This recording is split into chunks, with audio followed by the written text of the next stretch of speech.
There, guys and girls, hope you're doing really well in this heavily weather manipulated reality that we find ourselves in right now. And yeah, I've got a story about that. I was last week, I woke up in the morning to videos of Valencia, the sad scenes there with all the flooding, which we know is not natural. We know they're harping that area to smithereens and probably opening dams as well, because I've seen videos of flooding where it wasn't even raining. And yeah, obviously the goal is to destroy those cities and then turn them. Okay, but it's crazy. It really is crazy out there what they're doing.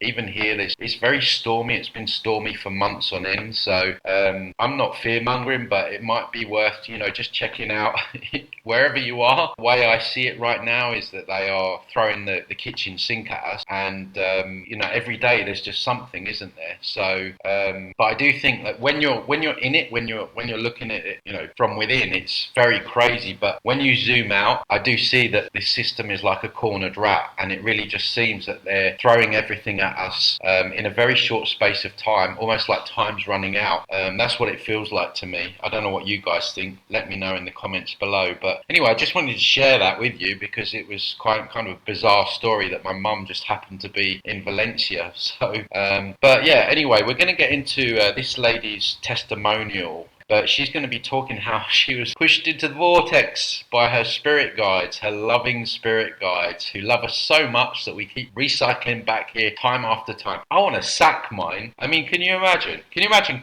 you keep having these spirit guides that lead you back here again? I mean, something's not adding up there, is it? Get into what this lady has to say. Birth experience. So the earliest memory I have is walking through this spiritual dimension. I can't explain it in any other way. It was sort of concrete, but it wasn't. So there was a lot of energy, a lot of color, and a lot. So yeah, I want to talk a little bit about this. The dimension she's talking about, the astral dimension. The astral realm, people get caught up there. People that take ayahuasca and DMT and all this stuff. It's just a layer of this matrix. I've been saying it for years now. Imagine that there's a football match. It's the away ground, right? I mean, this physical realm is still part of that, but it's their domain. And it's an interesting word there, domain. If you consider that this is an AI system, the astral realm is their domain. And so we need to be very clear that whatever people are reporting seeing in this domain, this astral realm, if they're talking about benevolent beings or guides or things like that, then it's an immediate red flag for me, because it's just part of this false copy.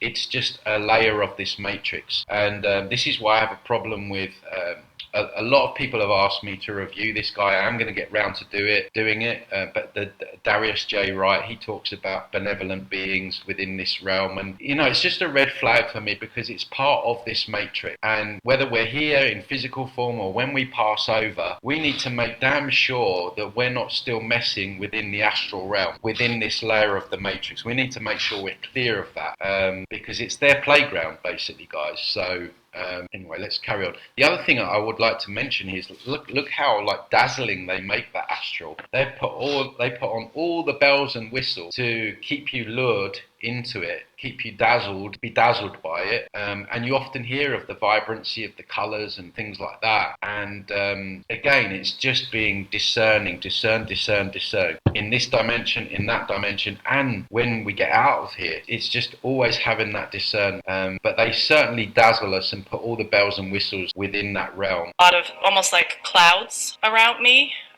The color was sort of bright, like pink and very warm colors, like pink, white, and it was very warm, and it was very beautiful there. It was just so beautiful. I mean, I had not a care in the. When she says it was very warm, I wonder if this is the false light technology. That the love bomb, if you like, that just makes you feel extra cozy and extra comfortable within that fake realm. In the world, I felt at ease, and I remember seeing sort of buildings is what I could. And remember, guys, you've just, well, in her case, it's a pre-birth memory, but, you've just come from Earth, right? It's heavy, it's dense, you've been in a physical body, maybe you've been in a lot of pain, you've suffered, whatever. You end up in this place where it's all fluffy and light and you get hit with the light frequency technology and you feel all.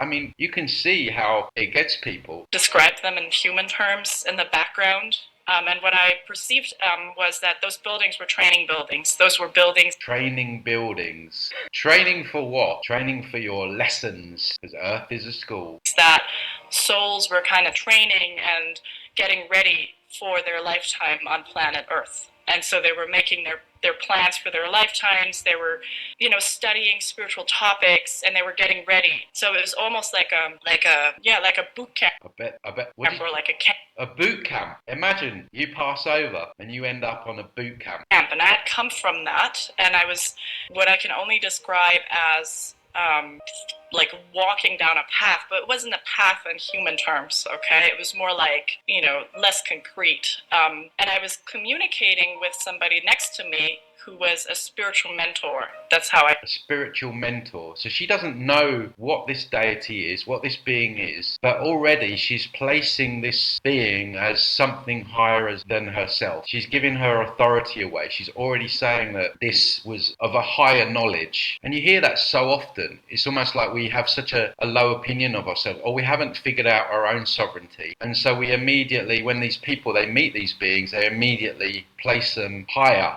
than themselves, and then they're completely open to all the manipulation and BS that they come out with. I can describe him. He was like a very highly evolved spiritual being right next to me, and he Don't tell me he had a robe. Did they bang out the robes for her? He was floating next to me, or walking next to me. He was sort of tall. I remember him sort of having... Right, even that, guys, right? Like, I don't know, if you're walking along the street and someone just comes and starts walking next to you, like, isn't that just a little bit weird? Like, I don't know, is there, like, no introduction? Like, for me, I'd find even that intrusive. Just I'm there and, like, a being just comes alongside me.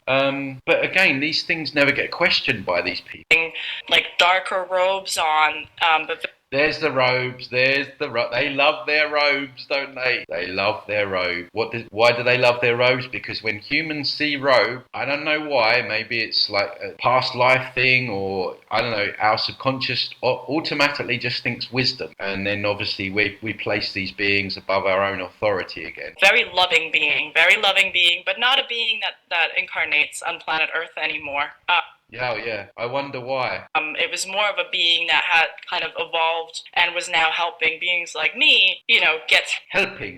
Helping guys. They love to help, don't they? What is it that woman said? Not the workers. I forget what she said. When she was looking for a parking space, what term did she use? I can't remember what she used, but you know what I mean anyway. Through their karma, get through their life stuff, get through everything. Always got to get through stuff, haven't we? Got to get through karma, life stuff, training, boot camps, lessons. Isn't it just a joy? And so we were walking, and the way we were communicating was via our mind. So we were telepathically communicating, and at the same time that he was communicating with me, I was really communicating with, higher consciousness, God, or whatever else, and I was getting spiritual downloads, But again, there's just an assumption on her part. No discernment. Okay, it's God. It's a higher power. Like they never like question. Okay, where is that voice? What could it be something else? They automatically just assume sort of truths about who we truly are in our nature at the same time.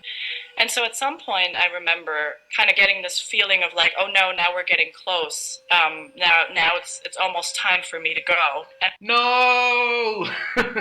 I was getting very anxious. And when I say it wasn't me as a person, it was more like my essence. I perceived myself as like Yeah, her essence, who she really was, that knew. No wonder it was feeling disturbed. That knew what this place was. That's what she's feeling there. But she ignores that. She ignores that kind of intuition, that gut feeling. A ball of energy, almost like a lightful being. That's also how I was kind of saw myself It's a good was old just chakras there. this like lightful cloak around me. And so we were walking, getting very anxious, and I started bargaining with him, and that's how he presented himself as a male. But there was a sort of this understanding that that was just his preference to me. He could be male or female or anything really. I just perceived him as male. We don't care really. We just want you back down there to harvest you like a cow for your energy. Really isn't important to us. And I was kind of asking him in my mind. I said, "Do I really have to go?" And I had this sort of dread of like, oh, Dread. Did I really have to go? It says 1,000 things, doesn't it? oh man, I've been through this so many times, and I know what it's like down there, and I know how hard it is down there, and I really don't want to leave this beautiful, just blissful space. Like, I just wanted to stay here because it's very restful and very beautiful and up there. I mean, you don't have a care in the world there. And he was like, well, we discussed this many times now. You need to go another time. Not passive aggressive at all, is it? Well, we've discussed this many times.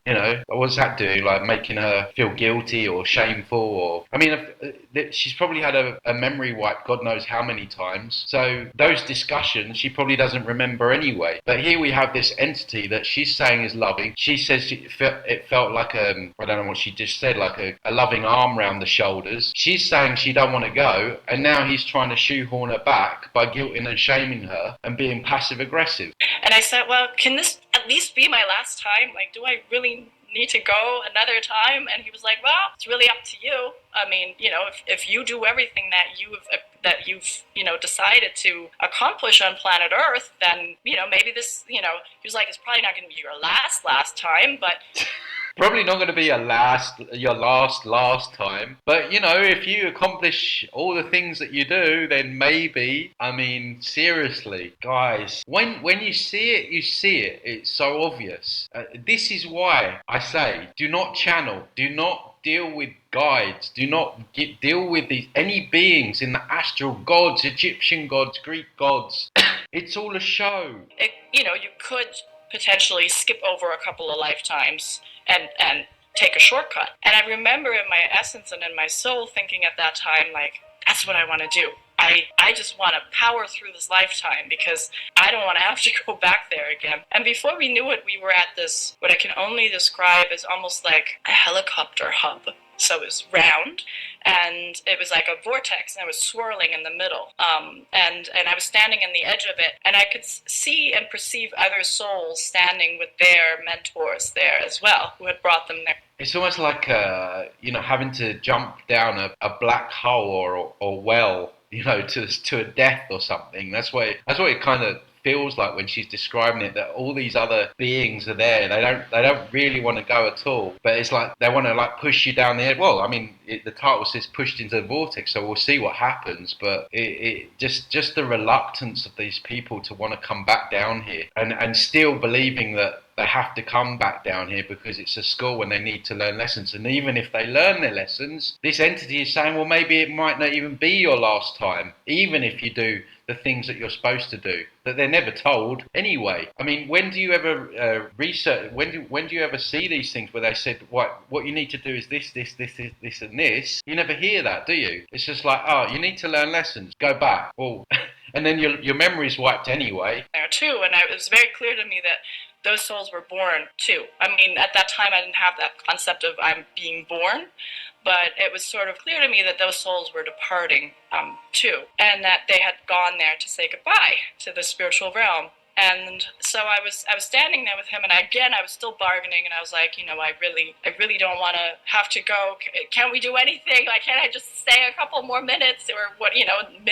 There was no. She's so desperate that she just wants to stay even a couple more minutes. I mean, it's sad, really. Time, but it kind of felt that way. And he said, well, we already discussed that. He started getting a little bit like lovingly, but a little bit, like a. Well, it's not loving, is it? It's passive aggressive. He's trying to say it in a way where it's not you need to go back, but he's trying to make her feel bad for questioning it. Her essence doesn't want to go back. Her essence is screaming, literally, I don't want to go back, but she's ignoring it. Her decision-making part is not strong enough, or she's not aware of manipulation, that's for sure. But she's ignoring what her essence is screaming her. to do, which is to say no, which is to refuse. A father figure, almost like, we discussed it. Come on, we know you Father need to go. figure. And then the last thing before he actually pushed me into the vortex, because he knew Did I hear that right? She was pushed into the vortex. So how can this being be loving if it pushes you into a vortex when you don't want to? This is like the one that I did with God, where the woman thought that she was talking with God, and God kept telling her that she had free will, kept repeating it to her, and then she said that she was stuffed back into her body. That was an NDE, that one. Stuffed back into her body from God. You know, God apparently loves us all. I mean, you can't make this stuff up, guys. Like, literally, these beings are downright evil, and now she's got the gall to come on camera and still describe this being as loving. Unbelievable. I wouldn't have gone otherwise, was just remember that we're always here for you. All you need to do is reach out with your mind to us and remember that we're always here for you. Always here for you. Where's the sick bucket at this point? Where is the logic with these people? That's so frustrating listening to these people. Because even that she's described all of this, there still doesn't seem to be any part of her that is questioning it or thinks, hang on a minute, maybe that wasn't right. And I said, okay. So he pushed me, and I thought in that moment that, he pushed me down. Again, he pushed me, and I fell down the vortex.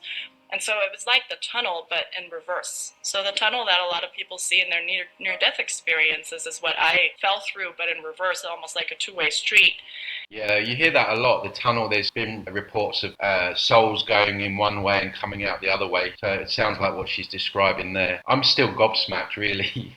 I'm still gobsmacked by the fact that she's been pushed down a vortex by a spirit. Actually, I'm not shocked, really. And I remember falling through the tunnel, and it was a sensation of being sucked into darkness and thinking like, I remember this from the times I was dying before, and then there was this point where suddenly I was sucked into this dimension, and I slammed into my body. I remember literally like slamming into my body, taking a breath, and then just thinking, here we go again. Here we go again. The roller coaster that is life on Earth. Back down here, powering the AI as a battery with all your loosh, with all the trauma, the pain, the suffering, the highs, the lows. Literally, a cow on the farm, and she knows it. Her essence knows it.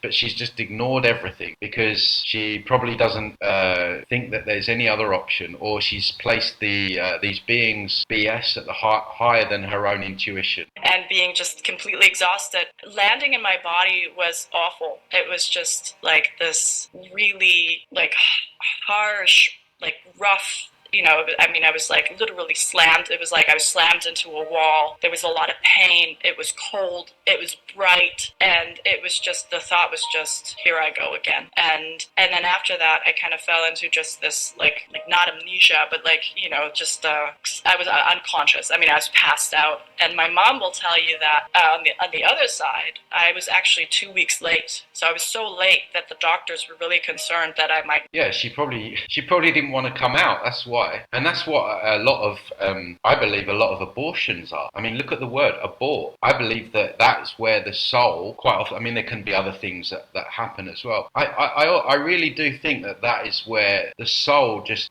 cannot handle the thought of coming out, and it aborts abortion. I'm convinced that that's why that word exists. Not be making it, that I might actually be a stillbirth, which I think is why my on the spiritual side I was pushed, right? Because otherwise I probably wouldn't have made it into this body in this lifetime. Exactly. She was close to aborting because her essence just really didn't want to be here. So she could have died very easily. It's very interesting. I remember that there were sort of kind of buildings to what I would call my physical body, my left. And I remember that those buildings, I had a keen sense that these buildings were preparation buildings for other souls to prepare themselves to go back into different lifetimes and different dimensions. Preparation centers. So we have the processing center where you go to when you pass over to register yourself, and then preparation centers. There's other people have spoke about other different places similar. I remember one that I looked at where he really didn't want to come back down. He didn't want to go through the veil of forgetfulness. He didn't want to go through the memory wipe. It was so traumatic. So they sent him to a training center to prepare him. So I I feel like that's probably maybe what she's referring to here, where the soul really doesn't want to come back. It really knows that the whole thing of just having the memory wipe and coming back down is so traumatic that they actually have these preparation centers where your guides are that love you so much and all that nonsense, probably just more brainwashing you and telling you, you've got an important lifetime and yada yada, all the other stuff. And all the time, they have the ability to say no, and they don't. I mean, it's crazy, really, how people are still at this point. I mean, I guess a lot of that has to do with the memory wipe, but even just, I don't know. I mean, we're all subject to it because we're all here. I mean, I must have been stupid at some point, but yeah. And I had come from these buildings. I was ready to go back into another lifetime, even though I was very reluctant. I really didn't want to, because I knew what was going to happen here on planet Earth. I kind of had a sense. I had a sense that I had been here many times, and that it was a really hard place to be in. But I also had a sense that I really needed to go to this space, that there was a purpose for this. And yeah, but we never know what that is, really, do we? I mean, even as she's talking, she's like, she still knows. She knows that this is all wrong. So what I can say is that I was walking, but I wasn't. Okay, so everything that I'm explaining to you, I'm trying to put into human terms. It's very hard to do that because we're in this constricted little body, and over there we don't have that. So we just communicate via our minds, and we can understand concepts that we could not possibly. The more I think about it, the more the body really is a hindrance. I mean, I made a video about it perhaps a couple of months ago. It really, I know it's depressing, but it really just seems like a prison, to be honest with you. I mean, even when you look at the terms like cells, the cells in our body, what's that? A cell is like a prison. And, it seems to be just an incredible invention to harvest loot from us, because, we have to go through physical pain, we age, we have to watch our loved ones age and get sick and all that stuff. And yeah, for that reason alone, just being in this dense body, which when you think about it, you have to maintain it all the time. Like, you have to feed it 2 or 3 times a day. You pee and you poop, and it's like you've got no control over that. It kind of runs your life. And if you allow yourself to get sick, even more so. And really, it's fragile. And through the nervous system, where we experience pain on degrees which are not normal. When, like I've said, like when you get a toothache, or it just seems OTT. Like the amount of pain that we need to experience. Like, if you just say there was something wrong in the body, sure, have a little bit of pain to say, so that would signal to the person, that maybe there's something wrong. But why does it have to be excruciating in many cases? Again, I know it's not the most light-hearted topic, but it just seems to be a creation for me as for something for loosh harvesting, really. We understand in this human body. So when I say walking, I wasn't obviously walking because I didn't have a body. But it felt like that sensation of walking. I was floating more or less on a sort of a path, which wasn't a path, but that's the best way I describe it. Okay. And next to me was my mentor, my spiritual mentor. So the way I myself was as pure light. I was pure light. It was this ball of energy that was just white light. And my mentor portrayed himself as male and as a very tall sort of being in what I can only. I mean, it's quite imposing, isn't it? I mean, like a tall male being. She describes like a father figure. This AI, this algorithm really does work out the best ways in which to manipulate people into doing certain things. Describe as bluish purple robe. My eyes are going to roll into the back of my head again.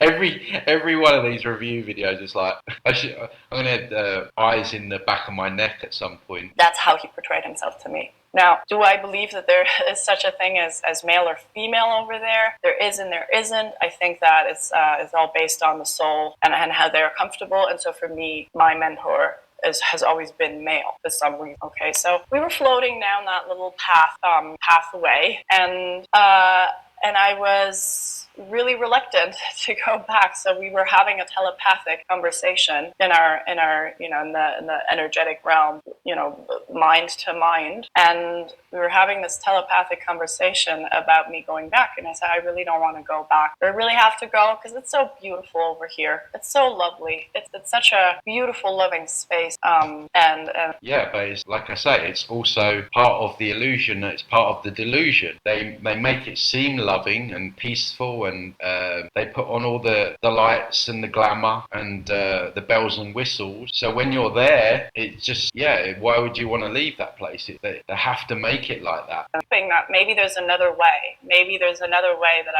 I can do this, but not having to go back here to this planet, to this earthly realm. And he said, well, you know, there's not really anything to do here. And great guide, great mentor. Well, you know, it is what it is. My best advice: nothing we can do. Sorry. It's like, oh. And I bargained with him, and I said, okay, but what if I really, really, really tried really hard to, you know, learn a lot and work through Learn a bit harder. Just learn a bit harder. A lot of things. Do you think it would be possible for me to speed things up so that, you know, I don't have to go very many more times after this lifetime, because I really don't want to go anymore. I'm really done with this earthly plane. And he said, well, you know, that's kind of up to you. The beauty is you have free will.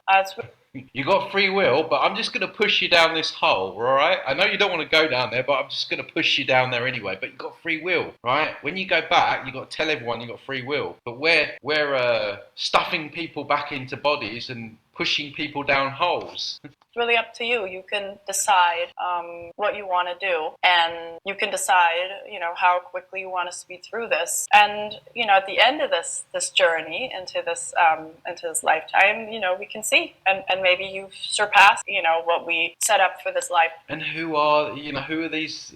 This is what gets me. Like, who are these like perfect beings that never put a foot wrong? They tell you they're not judging you, but they're gonna see how you got on. See how you got on your life. Just beggars belief. It really does. Lifetime, and maybe we can figure out, you know, what the next step is and how many more times you have to go. And that was satisfying enough, I remember. Satisfying enough? Are you kidding me? She's just asked him, like, if she's a good girl, you know, they're going to see and decide how many lifetimes she has to come back again. Thinking to myself, what I can only perceive as thinking, I'm going to do my very best. I'm going to speed through this lifetime. I'm going to try to do as much as I can so that Anyway, guys, I think this is the same woman just saying the same thing again. So we already know what's going to happen there.